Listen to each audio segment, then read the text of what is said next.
Hi guys, and welcome back to the channel. Still on lockdown. What do we do today? Well, I'll tell you what.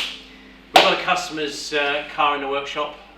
It's an Audi S3 and it is a stage 3 and it produces 530 horsepower, I think.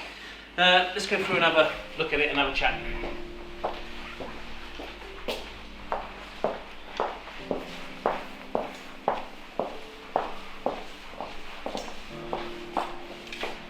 Tabby, I know it's lockdown, but come on, move your ass out here. Let's go and talk about this car. Playing Xbox. Damn. What are you playing, Tabby? Forza. Keep your distance.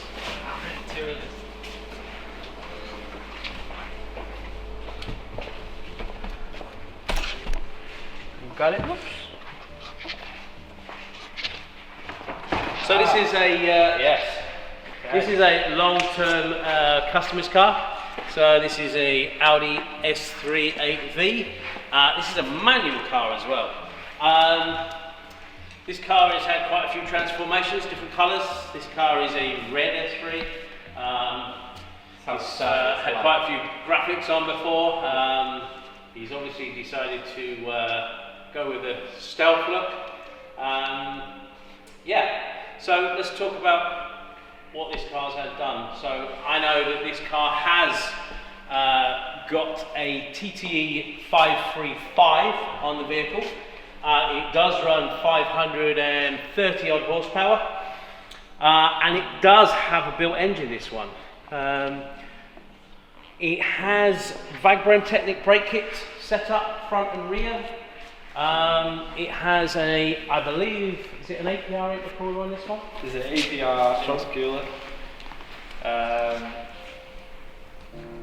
No, actually tell a lie. This one had a very, very early development of the racing line intercooler on it, if you remember. Currently, in its current state, as Mark mentioned, it started its life as a red car.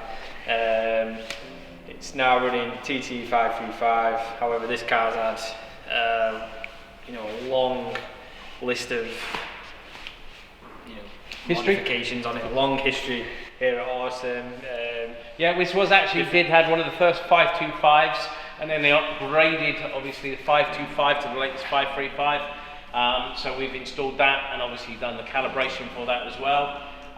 This car has the Forge induction kit fitted, and the high pressure fuel pump has it on this. High pressure fuel pump is the Autotech internals on these. It's pretty much one of the only tried and tested kits out there for them at the moment.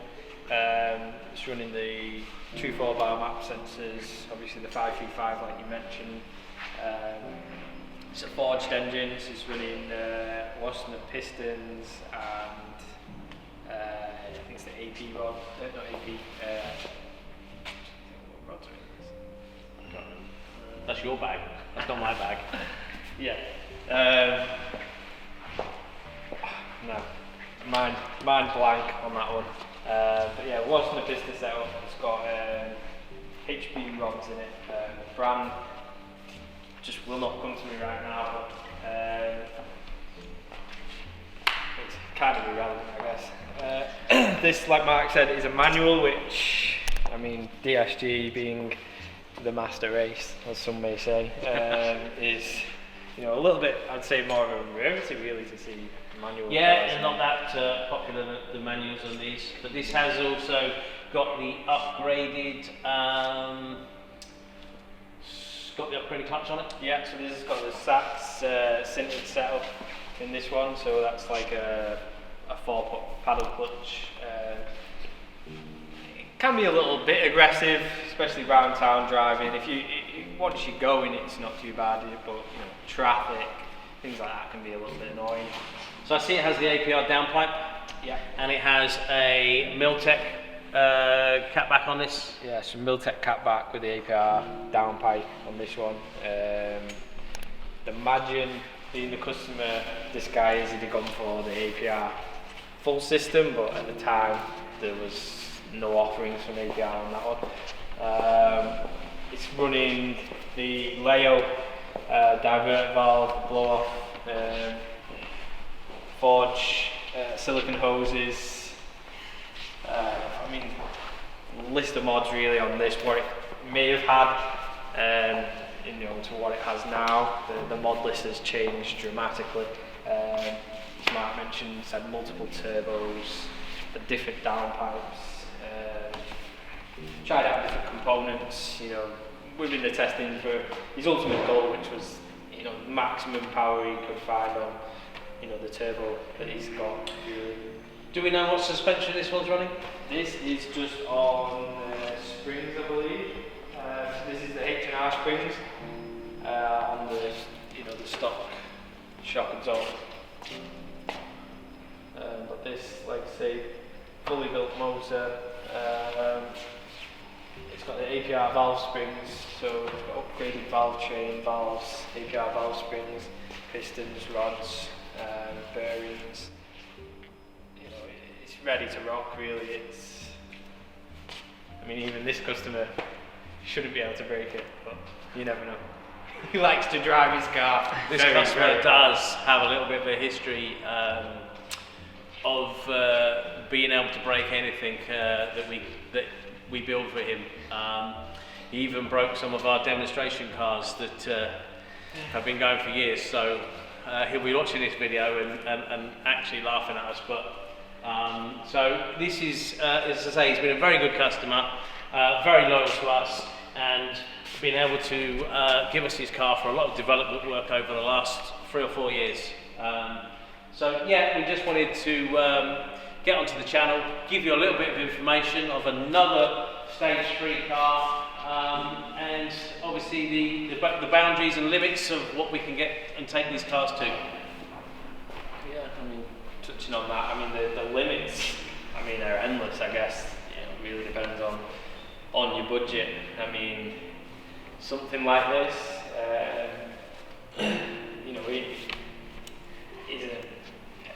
it's a usable car. It's an everyday car. Where, you know, something, if you were going to run, you know, try and run like 1,000 horsepower, you know, it's probably doable. But is it an everyday car? Is it something you could just use on the streets like normal? Probably not.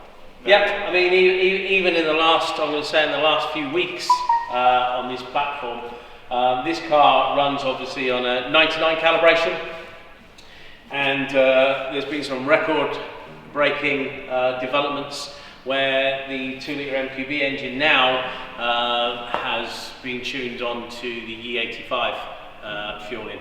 So I think that what you will find that's going to happen over the next couple of months, once we come out of lockdown, that some records are going to fall, and that's from one of our tuning partners up in the Scottish area that is doing some unprecedented things at the moment. So, I mean, the guys, you know, out at APR, we tuned our own TTRS, you know, on the E85. They like to call the Jesus juice. You know, phenomenal power, as I mentioned before. And safe. That's safe, the point. yeah, for sure. I mean, how many drag events did we run with the TTRS?